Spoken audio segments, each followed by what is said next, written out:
말씀을 교독해서 읽겠습니다. 14절부터 22절 제가 먼저 읽겠습니다. 그런즉 내 사랑하는 자들아 우상 숭배하는 일을 피하라.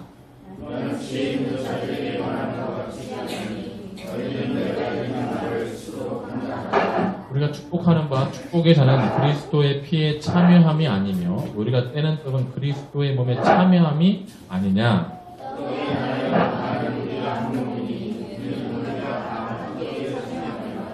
육신을 따라 난 이스라엘을 보라. 제물을 먹는 자들이 제단에 참여하는 자들이 아니냐.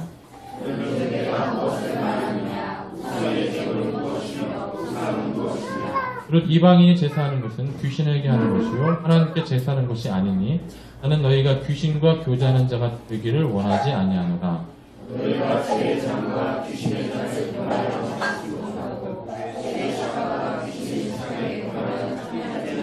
함께 그러면 우리가 주를 노여워하시게 하겠느냐? 우리가 주보다 강한 자냐? 아멘. 벌써 이제 고린도전서 강의가 17번째 시간입니다. 오늘은 이제 우상숭배라는 제목으로 하나님 말씀 함께 나누겠습니다. 우리 학교분들과 함께 다시 한번 인사하겠습니다. 예배에 참 잘 오셨습니다. 저는 간절히 바라기를 이 시간 말씀을 통해서 여러분들의 영이 깨지고 또 하나님께서 지혜와 계시의 영을 허락하셔서 말씀을 선명하게 하나님의 의도대로 알게 되어지기를 원합니다. 그런 마음으로 함께 말씀 나눴으면 좋겠습니다.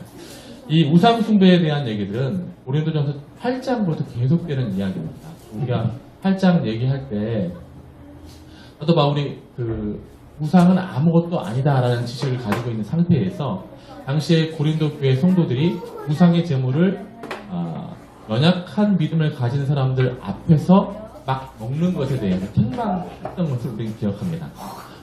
그 사람들도 그렇고 우리도 그렇고 우상은 아무것도 아니다라는 지식이 있지만 그 지식 때문에 그 우상의 제물을 막 먹었을 때에 혹시라도 믿음이 연약한 자들이 그 우상의 제물을 먹는 믿음이 성숙한 사람들의 모습을 봤을 때 저 사람도 우상 숭배를 나같이 하는구나 하는 마음을 틈탈까봐 그 지식보다는 우상은 아무것도 아니다라는 지식보다는 사랑을 통해서 덕을 세우라라는 그런 말씀을 함께 8장에서 우리가 살펴보았습니다.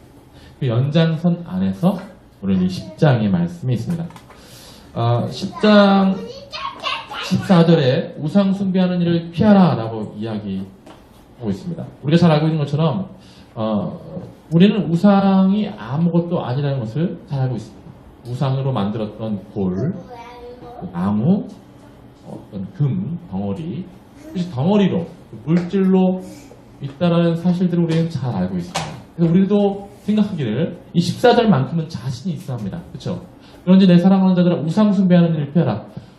이 중에 혹시 우상 숭배 나는 금덩어리 섬기고 있다, 돌덩어리 섬기고 나무덩어리 섬기고 있다, 이건 다 자신감이 넘칩니다. 이 부분에 대해서.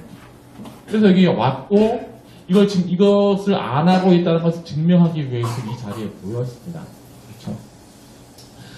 그런데 여러분은 그런 거 혹시 못 느껴보셨어요? 저는 항상 그런 걸 느끼고 있어요. 지난번에도 우리 보문사에 갔다 왔지만 뭔가 불상 같은 거 보면 혹은 불상의 그 점집에 가거나 혹은 성황당 이런 데 걸려있는 천 같은 거 그런 거 봤을 때 어떤 우상으로서의 드러난 그 형상들을 봤을 때 여러분들은 혹시 그 섬뜩함이나 어떤 신령한 느낌이나 어떤 뭔가 좀 초월적인 느낌들을 받아보신 적이 없어요? 그냥 정말 아무것도 아니야! 다 그렇게 담대하게 물리친 적이 있습니까? 저는 항상 그런데 옛날 절 같은 데 가면 불상에 이렇게 있고 촛불 켜놓고 이렇게 막 있으면 뭔가 초월적인 느낌이 드는 이상한 야릇한 느낌이 든단 말이에요. 모두가 다. 왜냐하면 우리 사람들에게 종교성이 있어서 그렇게 해놓았을 때 사람들이 영험하다는 어떤 그런 생각 때문에 우리 모두 다 그것이 아무것도 아닌 것을 알지만 뭔가 찜찜한 느낌들이 다 든다는 거죠. 그럼 왜 그런 느낌이 드느냐? 오늘 성경이 바로 그런 얘기를 하고 있는데요. 19절, 20절 말씀 이하를 제가 읽어드립니다. 그런즉 내가 무엇을 말하느냐? 우상의 제물은 무엇이며 우상은 무엇이냐?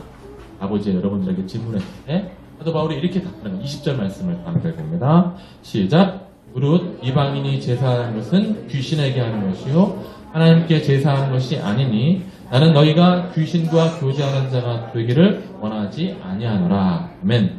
우상에게 절하는 것은 누구에게 제사하는 거라고 나옵니까? 귀신에게 절하는 겁니다. 그러니까 우리가 우상은 아무것도 압니다. 금덩어리는 금덩어리고 나무덩어리는 나무덩어리고 돌덩어리는 돌덩어리에 지나지 않은 물질의 형상이라는 것을 우리는 잘 알고 있습니다. 그렇게 알고 있고 그렇게 우리는 담대하게 여길 수 있습니다. 그러나 우리 성경이 제시하는 바는 뭐냐면 그 우상의 금덩어리, 돌덩어리, 나무덩어리 배후에는 분명한 존재가 있다라는 것입니다. 그것이 바로 우리가 알고 있는 것처럼 귀신, 마귀, 사단이라는 존재가 그 배후에 있다는 것입니다. 이런 사상은 성경 전체에 나오는 얘기입니다. 신명기 말씀으로 가볼까요? 신명기. 여러분 한번 찾아보세요. 오늘 제가 일부러 여러분 성경을 자주 찾으시라고 제가 오늘 하나도 안 주고 있어요. 담대하게. 시험 당하시는 분 없으시죠? 우리 교회는 성경을 많이 찾는 교회입니다. 왜냐하면 성경을 통해서 우리가 그 말씀을 알아야 되거든요. 신명기로 가보겠습니다. 32장 17절, 18절. 그러니까 구약 성경부터 끊임없이 인간 역사에 끊임없이 등장하는 모든 우상에 그것들은 다 돌덩어리였고 나무덩어리였고 금덩어리였지만 그 배후에 있는 존재는 분명히 확실했습니다. 32장 17절 신명기 32장 17절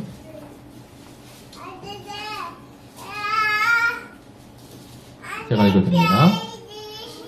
그들은 하나님께 제사하지 아니하고 그들을 얘기했을 때는 우상에게 절하는 사람들 얘기합니다. 그들은 하나님께 제사하지 아니하고 귀신들에게 하였으니 그들이 알지 못하던 신들 근래에 들어온 새로운 신들 너희의 조상들이 두려워하지 아니하던 것들이로다.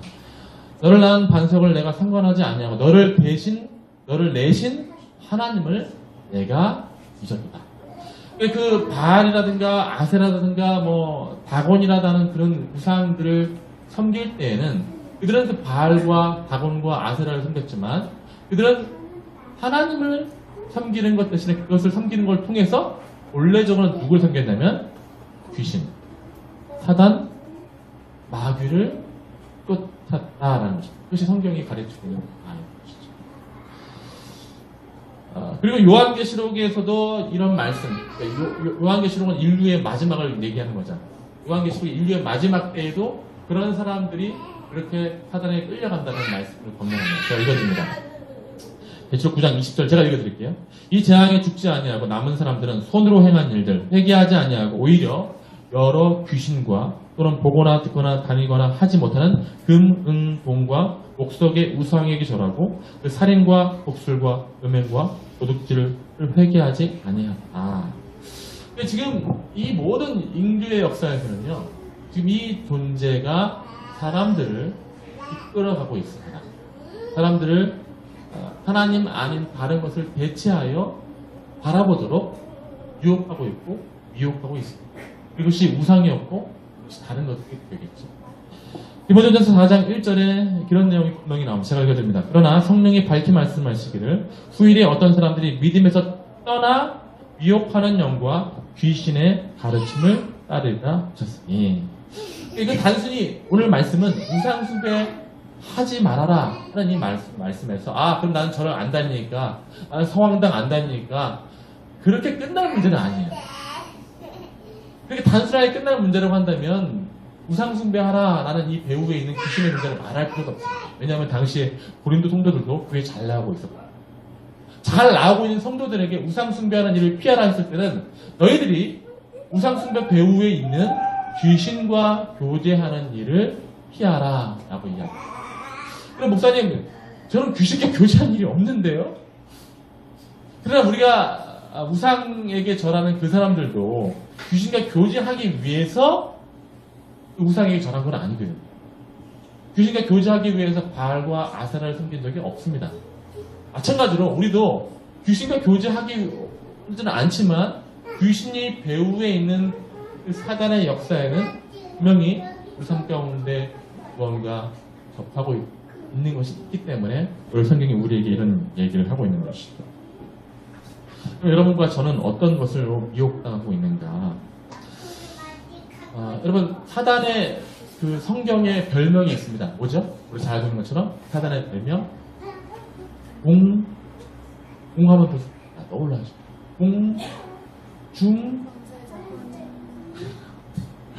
공중 권세 잡은 자잖아. 왜 다 신앙생활 오래 하셨는데 사단의 별명이 공중 권세 잡은 자잖아요. 원래 이 공중 권세, 이 권세는 원래 누구에게 있었습니까? 하나님께서 세상을 만드셨잖아요. 세상을 창조하시고 사람을 창조하시고 사람에게 내가 너에게 땅을 다스릴 권세를 다스려라, 생육하라, 정복하라 했잖아요. 땅을 다스릴 권세를 이 땅의 대리 통치자인 누구에게 주셨어요? 사람에게 주셨단 말이에요. 땅을 다스릴 권세를. 그런데 창세기 3장에서 하나님의 말씀이 아닌 사단의 말씀을 최초의 사람인 아담이 순종했잖아요. 하나님의 말씀을 따름으로 그 권세가 유지되는데 아담과 하와가 누구의 말씀을 따랐어요? 누구의 얘기를 따랐어요? 사단이 꾀는 그의 말씀을 따랐죠. 그래서 그의 권세가 누구에게 넘어갔냐면 사단에게 넘어가게 된 것입니다. 뺏긴 것이죠. 공중권세 잡은 자가 바로 그런 의미가 있는 거죠. 이 공중권세 잡은 사단이 이 땅을 다스리면서 우리가 생각하는 모든 방향 전방위에 그의 영향력을 계속해서 공급합니다. 그래서 우리가 잘 알고 있는 위대한 성경 인물들도 다 여기 이 사단의 권세 아래 넘어지게 되죠. 여러분, 왜 다윗과 같은 위대한 하나님의 사람이 넘어진다? 그가 왜 그 바세바를 엄한 사건 통해서도 많은 교훈을 얻었음에도 불구하고 나중에 그 연말에 그 말년에 왜 인구 조사를 하여서 하나님의 마음을 떠났느냐? 역대상 21장 1절은 그렇게 기록합니다. 사탄이 일어나 이스라엘을 대적하고 다윗을 어떻게 충동하여 이스라엘을 계수하게 하니라. 여러분, 다윗이 그 귀신 숭배하는 사람입니까? 아니죠. 근데 이제 성경은 그렇게 얘기한단 말이에요. 사탄이 일어나 이스라엘을 대적하고 다윗을 어떻게 했다고요? 충동하여 이스라엘을 계수하게 하니라. 이스라엘을 계수한 게 뭐가 잘못입니까? 잠깐 얘기하면 이스라엘의 군사를 계수하면 그가 어떤 생각을 갖게 돼요? 아, 내가 이렇게 힘이 세구나. 하나님으로 인해서 내 왕권이 생긴 것이 아니라 내가 이렇게 힘이 세서 이렇게 생긴 것이구나. 라고 이제 자기 교만에 빠지기 때문에 사탄이 그걸 충동하게 되는 것이죠. 이 말씀에 보면 다윗이 한 번도 우상을 숭배했거나 그런 적은 없지만 그러니까 분명히 사단에게 순종하여 그 충동들에 넘어간 사실은 분명히 있음을 우리는 보게 됩니다. 이런 말씀들은 계속해서 나옵니다. 아나니아와 삽비라가 그러니까 초대교회의 분명한 성도로서 막 신앙생활을 시작하였고 너무 깊은 상태에 있었지만 그들은 그들의 재산을 속여 유지하려고 합니다. 그때 왜 이렇게 되느냐? 베드로가 이렇게 지적합니다. 사도행전 5장 3절에 베드로가 이르되 아나니아여 어찌하여 사탄이 네 마음에 가득하여 내가 성령을 속이고 땅값 얼마를 감추었느냐. 여러분, 사단은 이 귀신은 우리가 공포 영화에 나오는 것처럼 그렇게 가시적으로 보이지 않습니다. 가시적으로 침 흘리고 피 흘리며 막 이렇게 좀비 영화처럼 막 이렇게 날카로운 그런 사람들이 그런 무서운 대상을 그려낸 것 뿐이죠. 사단은 그렇게 나타날수록 오히려 창피한 겁니다. 더 교묘하게, 더 치밀하게 우리의 생각과 우리의 문화와 우리의 삶 속에 침투하여서 내 생각이 그의 생각인 것처럼 만드는 것이 사단의 생각입니다. 그러면 여러분, 사단의 생각과 나의 생각, 이 크리스찬의 생각이 어떻게 다른지 어떻게 알 수 있습니까? 그것은 사단은 어렵지 않죠. 전혀 어렵지 않습니다. 사단의 생각과 사단의 우리 마음 가운데 주장하는 바는 언제나 자기 이익적이고요. 자기 이익을 위한 다툼과 폭력과 나눔과 자기 이익을 증거하는 방향으로 우리의 생각과 우리의 마음을 이끌어갑니다. 이게 사단이 주장하는 바입니다.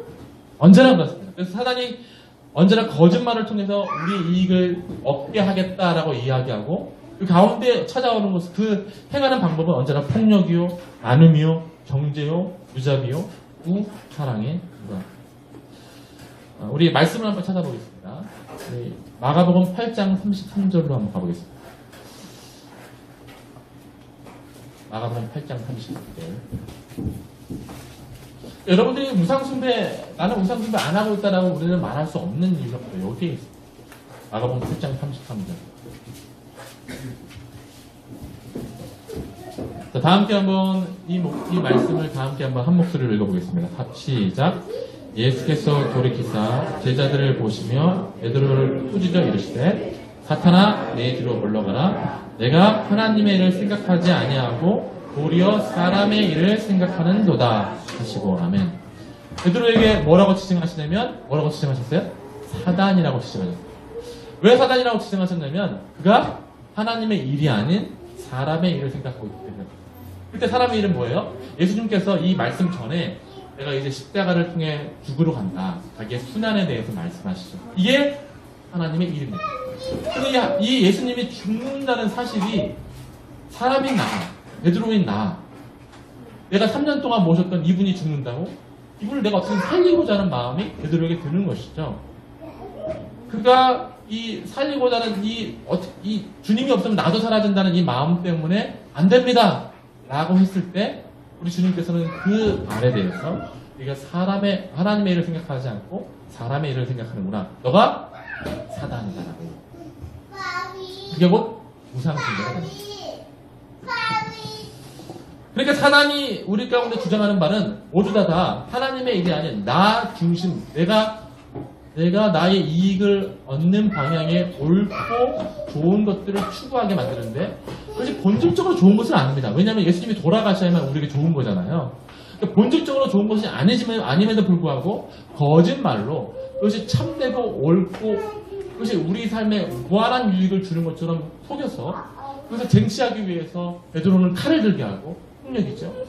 다툼을 들게 하고 나눔을 들게 하고 무자비함을 주기 위해서 다 나눠버리는 것이 그것이 사단이 주는 열매입니다.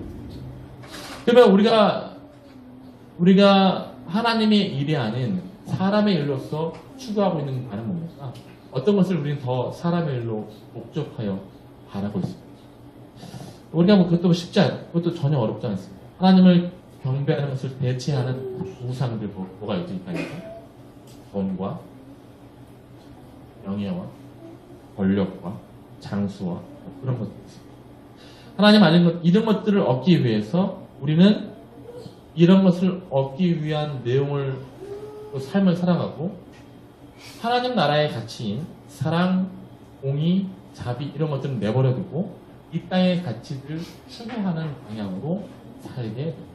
사단이 우리에게 말하는 우상숭배의 모습인 것이죠. 여러분 뉴스를 보셔서 알겠지만 저가 다닌 모교 통신대 사태 뭔지 아시죠? 대충은 다 들어보고 뉴스에 나왔어요. 참 이게 안타깝습니다. 정치적으로 유명한 이제 그 목사님이 총장이 되셨어요. 학교에. 정치적으로 유명하다는 이 말은 정치적인 권세를 누리고 싶은 목사님이에요. 한마디로. 그 목사님이 총장이 되시고 난 이후에 그는 하나님의 이름보다는 자기의 이름이 명예롭고 높아지길 원했습니다. 그는 그가 계속해서 총장을 하고 싶었고 이렇게 여러 방법을 동원해서 총장으로서 유지하는 것을 원했습니다. 그 총장을 뽑는 것을 누가 뽑냐면 그 대한예수교 장로회 속해 있는 이 목사님들 대표가 뽑게 돼요. 그 목사님들 대표에게 선출권을 가지고 있는 목사님들 대표에게 그런 학교 사비를 통해서 이건 다 교육부가 얘기한 거예요. 제가 얘기한 게 아니라 교육부가 지난번 조사 발표해서 이게 얘기한 거예요. 학교 사비로 10만 원씩 450명에게 홍삼을 다 뿌렸어요. 학교 사비로 4,500만 원어치. 학생들은 그런 거 예전부터 그런 것을 발견하고 난리가 난 거예요. 어떻게 총장이 그럴 수가 있냐? 어떻게 그런 사람이 총장이 될 수 있고 그 총장이 된 자리를 유지하고 있는 것을 아무도 뭐라 할 수 있지 않, 아무도 뭐라 하지 않지, 아무도 이렇게 시위하지 않지 않냐. 그래서 학생들이 시위를 하게 되었고 이제 그런 사태가 나게 됐어요. 그런 사태가 나니까 총장이 그 다음 한 일이 뭐냐면 학교 정관을 바꾸려고 했어요. 학교 정관을 바꿔서 자기의 그 두 번째 총장으로서 한 번 총장이 되면 안 돼야 되는데 또 하려고 하는 거예요. 학교를 자기의 사유화하려고 하는 그런 정치가 핀 것입니다. 심지어 이제 자기를 반대하는 교수들은 다 보직 해소해버리고 다 딴 데로 보내버리고 이제 학생들이 이제 그 교무실과 그 교실들 점거하니까 가장 큰 문제는 바로 이런 거예요. 사단의 역사가 저는 그런 걸 보고 사단의 역사라고 하는데 이 학생들이 점거하니까 뭘 보냈냐면 마치 철거민들 철거할 때 깡패 용역 쓰잖아요. 그런 것처럼 이 학생들에게 순수함을 요구하는 학생들에게 용역을 붙여가지고 그걸 무자비하게 끌고 나간 거예요. 그래서 그때 막 그 용역 때문에 이제 국회의원들도 알게 돼가지고 그렇게 해서 조사가 들어가게 된 거죠. 한 사람이 자기의 유익을 위한 결과를 내기 위해서 여기 동원하는 모든 것들, 폭력과 나눔과 다툼. 이 배후에는 전형적인 사단이 있었고 전형적인 사단의 배후 뒤에 그런 열매들이 맺히게 된 것입니다. 이건 우리나라 역사에도 늘 이 한 사람의 권력욕과 명예욕 때문에 죽어갔던 수많은 사람들이 있었음을 우리는 삶을 통해서 이런 사실들이 우리 삶 가운데 늘 비일비재하다는 것을 알고 있습니다. 전두환 대통령 시절에 광주 민중 학살 때 수많은 사람들이 아무 이유 없이 그 한 사람의 권력욕 때문에 그 한 사람이 사단에게 그렇게 하면 네가 더 높아질 거야 하는 그 권력욕 때문에 그런 많은 사람을 죽여도 뭐 우리가 잘 알고 있는 박동돌 부분 사건, 뭐 이한열 열사 죽었던 모든 사건들, 그러니까 인간의 역사에는 그런 사단의 배후에 그가 사단을 숭배하거나 그러지 않았습니다. 하지만 그가 그의 마음속에 있는 인간의 연약함을 사단이 부추길 때에 그러니까 그걸 순종함을 통해서 그에게 무릎을 꿇었고 그 무릎 꿇은 인간의 역사 안에서 결국 천국의 가치인 하나님 나라의 가치인 사랑과 자비와 공의는 다 사라지고 다툼과 나눔과 폭력과 한 사람을 위한 욕구의 쟁취만이 있게 된 것이죠.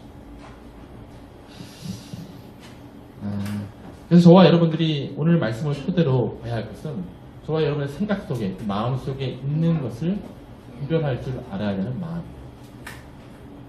이것이 내 생각인가 아니면 이것이 하나님의 생각인가 하나님의 나에게 원하시는 생각인가 아니면 내 생각이지만 사단이 나에게 부추기는 생각인가를 분별할 줄 아는 성도가 온전한 성도이고 그것이 성도가 온전히 가야 하는 길로서의 신앙생활입니다.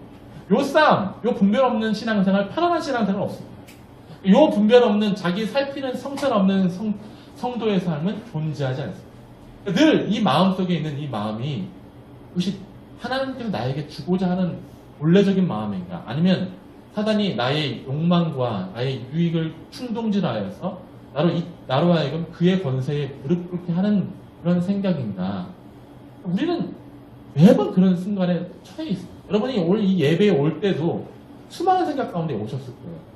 여러분이 이 일주일 동안 살아가는 그 삶에도 수많은 생각들이 있습니다. 우리를 위하시는 분은 누가 우리를 위해요? 하나님이 우리를 위해요. 그런데 우리가 자기를 위하는 줄 알죠.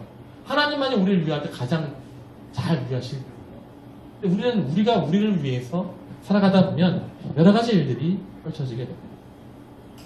여러분 저에게 있어서 유혹은 뭘까요?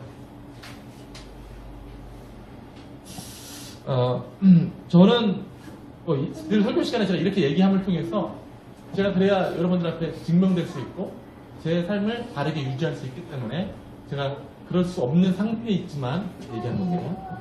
저는 제가 제 마음속에 늘 반반이 있어요. 하지만 이 설교 시간에 그렇게 말을 꺼냄을 통해서 제가 바른 길을 갈 수 있기 때문에 제가 이 시간에 이런 얘기합니다. 저는 우리 교회가 막 커지고 대형교회 되는 것에는 1도 관심이 없습니다. 제 마음속에는 이 말을 하면서도 반반 마음이 있습니다. 그러나 선포되었던 이 말씀에 제가 제 책임을 스스로 지려고 하기 때문에 그렇습니다. 제가 왜 1도 관심이 없냐면 제가 그것을 감당할 만한 사람이 아니기 때문에 그렇습니다. 제 얘기는 제가 그 대형교회 목사가 됐을 때 제 이름값보다 하나님의 이름을 더 좋아할 자신이 없어요. 하나님의 이름을 더 좋아해서 제 이름값보다 제 이름값을 위한 목회를 위할 수밖에 없는 사람이 될 것 같아요. 하나님의 이름을 위한 것이 아니라 제 이름값을 위한 목회를 할 수밖에 없는 그런 목회자가 될 것 같은 두려움이 있어요. 그래서 제가 저를 좀 살리기 위해서 저는 1도 관심 없다라고 하고 있는 것이고, 우리 교회 주보나 우리 교회에 있는 모든 것들은 다 저의 욕망을 잠재우려고 하는 그런 것입니다. 제가 왜 재정을 다 투명하게 하겠어요? 재정을 투명하게 하지 않으면 제가 그 재정에서 손대고 싶은 마음이 제 마음에 들기 때문에. 왜냐하면 재정이라는 건 성도들이 헌금을 하게 되면 물론 목사는 책임을 지고 또 모든 재정위원들과 함께 책임을 지지만, 제가 예전에 우리 목사님들을 보면 제 예전에 우리 목사님들이 제가 모교회 목사님들 보면 개척교회가 힘드니까 목사님이 돈이 없는 상태에 있으니까 없는 상태니까 쓸 수도 있죠. 하지만 사실 전체 성도에게 유익이 되지 않아요. 그래서 수많은 재정 보시는 집사님들이 다 나갔어요. 그게 안타까운 거죠.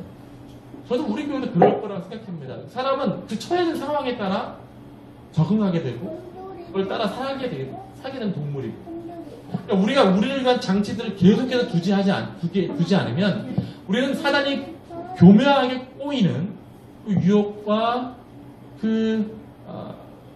우리를 위한다는 얘기에 쉽게 속아 넘어가며 그것이 진짜 나를 위한 얘기인 줄로 착각하게 됩니다. 자, 우리 22절 말씀 한번 읽어보겠습니다. 10장 22절. 가장 핵심적인 얘기입니다. 우리 신앙생활에 이것이 가장 중요합니다. 22절 다 함께 한번 읽어보겠습니다. 시작. 그러면 우리가 주보다 강한 자냐? 우리가 주를 노여하시겠느냐? 우리가 주보다 강한 자냐? 여러분들의 유익을 위해서 선택하는 그 일들을 통해서 우리가 주보다 강한 자로 드러나길 원하십니까? 우리가 돈을 더 추구하거나 명예를 추구하거나 권력을 추구해서 우리가 더 주보다 강한 자가 되려고 하는 욕망들이 우리에게 있거든요. 왜냐하면 아담과 하와가 선악과를 따먹을 때 그냥 따먹은 것이 아니라 이것을 먹게 되면 하나님과 같이 된다라는 그것에 넘어가게 되고, 우리는 늘 이 주보다 강한 자, 하나님 없이도 살고 싶다. 내가 돈이 있을 때는 편하게 되고 내가 권력이 있으면 편하게 되는 그것을 누리고 싶다가 우리 삶 아니겠습니까? 그러니까 사도 바울이 물어보는 거예요. 너가 주보다 강한 자냐? 사단은 이걸 부추깁니다. 하나님 없는 위대한 목사, 하나님 없는 위대한 교회, 하나님 없는 교회 잘 다니는 성도를 원합니다. 사단이 원하는 건 딱 그거예요. 그러니까 교회 잘 다니고 목사 잘해, 위대해져. 하지만 하나님만 없으면 돼. 그렇게 해서 신앙생활하게 만드는 거죠. 오늘 이 사도 바울이 이 고린도 성도들에게 이 모든 원리 안에서 다음과 같이 권면을 하게 되는 것입니다. 21절을 제가 다시 한번 읽어드리겠습니다. 중요한 말씀이에요. 제가 다시 한번 읽어드릴게요. 너희가 주의 잔과 귀신의 잔을 겸하여 마시지 못하고 주의 식탁과 귀신의 식탁에 겸하여 참여하지 못하리라. 주의 잔과 귀신의 잔을 겸할 수 없다. 주의 식탁과 귀신의 식탁을 겸할 수 없다. 이게 성경 전체의 결론이기도 하고 끊임없이 성경에서 말하는 것입니다. 여러분, 구약 성경에 나오는 지금 구약 성경에 나오는 모든 이스라엘 백성들이 우상 숭배했잖아요. 그때 그들이 하나님을 버리고 우상 숭배한 적은 한 번도 없어요. 그들 모두는 계속해서 하나님을 섬겼습니다. 하나님도 섬겼고 또 바알과 아스라도 겸하여 섬겼습니다. 우리에게도 동일하게 얘기하는 겁니다. 하나님도 섬기고 우상이 충동질하는 그것들도 겸하여 섬기지 말라라고 얘기합니다. 하나님만을 섬기는 것이 중요합니다. 왜냐하면 우리가 우리의 유익을 위해서 뭔가를 추구할 때 그것이 진짜 우리의 유익이 아님에도 불구하고 그걸 추구하고 있고, 우리는 하나님만을 추구할 때 하나님이 우리에게 일용할 양식을 주시고 우리를 구원하시고 우리에게 필요한 모든 것을 공급하셔서 사람을 가장 유익하게 하는 그 일을 하시는 것이죠. 하나님만을 섬기는 것을 요구하십니다. 하나님과 바알, 하나님과 아사라, 하나님과 다곤, 하나님과 권력, 하나님과 돈, 하나님과 명예 등등 하나님과 무엇을 겸하여 섬기지 말라. 겸하여 섬기면서 내가 원할 때는 이 하나님을 찾고 내가 이걸 갖고 싶을 때는 이걸 찾고 이랬다 저랬다 하지 말라는 것이에요. 하나님에게 그것이 가증스러운 것이죠. 귀신의 배후에 그것을 역사할 때 귀신은 그게 좋은 거죠. 사단은 야 잘됐다. 네가 드디어 하나님을 또 어렵다. 겸하여 섬길 때는 바로 이런 삶이 있습니다. 구약의 백성들 특별히 출애굽을 경험한 이 이스라엘 백성들이 광야 생활하면서 하나님은 늘 그들에게 이렇게 말씀하셨습니다. 내가 너를 위해서, 내가 너희의 유익을 위해서 만나와 메추라기와 물을 주겠다. 내가 너를 인도하겠다. 내가 너를 위해서, 내가 너의 잘될 길을 알기 때문에 물과 신령한 음식과 신령한 음료와 길을 안내해 주겠다. 하지만 이스라엘 백성들은 하나님이 나를 위하시는 것도 알지만 그들이 막상 목마를 때 물을 주실 것이지만 그들이 막상 고기가 먹고 싶을 때 그들이 막상 길을 돌아가야 하는 그 상황에 부딪혔을 때는 늘 나의 유익인 물 없음과 고기 없음, 음식 없음을 하나님 앞에 불평했습니다. 그리고 그들이 이야기하기를 뭐라고 얘기하냐면 다시 이집트로 돌아가고 싶다. 차라리 돌아오지 않았으면 다시 어디로 가고 싶어 하냐면 노예의 상태로 돌아가고 싶어 합니다. 다시 출애굽했던 그 환 애굽에서 다시 애굽으로 돌아가서 리턴해서 나는 그 출애굽의 노예 상태로 있고 싶다라고 얘기해요. 우리도 마찬가지예요. 하나님 우리를 다 위하시는데 우리가 돈이 없을 때, 권력이 없을 때, 명예가 없을 때, 우리가 뭔가 건강이 없을 때, 장수하지 못할 때 사단이 우리를 부추겨서 다시 그 돈의 노예, 권력의 노예, 다시 그 배후에 있는 사단의 노예로 되돌아가고자 하는 것이죠. 하나님이 우리를 다 위하십니다. 우리의 전체 영혼과 우리의 영혼이 어떻게 하면 잘 될지를 가장 잘 아시지만 우리는 그 무언가 이 땅에서 만족되지 않은 그 무언가가 만났을 때 우리 유익이 뺏기는 것처럼 생각되어져서 우리는 우상숭배를 한 적이 한 번도 없지만 사단에게 무릎 꿇고 그리고 예물 통해서 사단의 노예가 되려고 하는 것이죠. 그러면서 우리는 겸하여 섬기고. 자, 우리 12장 1절부터 3절 말씀을 한번 다 함께 한번 읽어볼게요. 우리가 성도가 되었는 사실 다시 한번 볼까요? 찾아보겠습니다. 12장 1절부터 3절 몇 장만 넘겨보면 됩니다. 12장 1절부터 3절 형제들아 신령한 것에 대하여는 나는 너희가 알지 못하기를 원하지 아니하노니. 어떤 것에 대해서?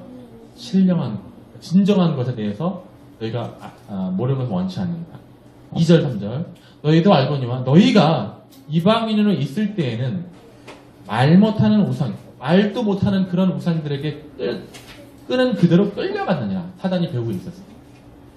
그러므로 내가 너희에게 알리노니 하나님의 영으로 말하는 자는 누구든지 예수를 저주할 자라 하지 아니하고 또 성령으로 아니하고는 누구든지 예수를 주시라 할 수 없는다.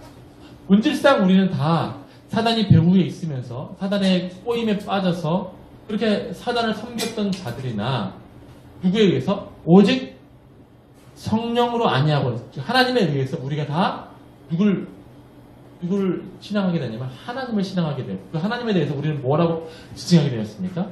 주라, 아버지라 지칭하게 된 사람들입니다. 겸하여 섬긴다는 건 이걸 포기한 사람들이라는 거예요. 우리가 주라 이렇게 부르는 그 순간부터 나는 주님을 오직 주님만으로 여기겠습니다. 오직 하나님만을 경배하고 하나님만을 주로 모시겠습니다. 하나님만이 주이시고 아버지만이 주이십니다라는 것을 결정한 사람들. 그렇게 하나님께서 우리에게 그런 입술을 좀 허락하신 것이죠. 우리에게 겸하여 섬기라는 입술을 허락하신 것이 아니라 주라는 이 고백 속에 성령께서 그 내용들을 허락하신 거죠.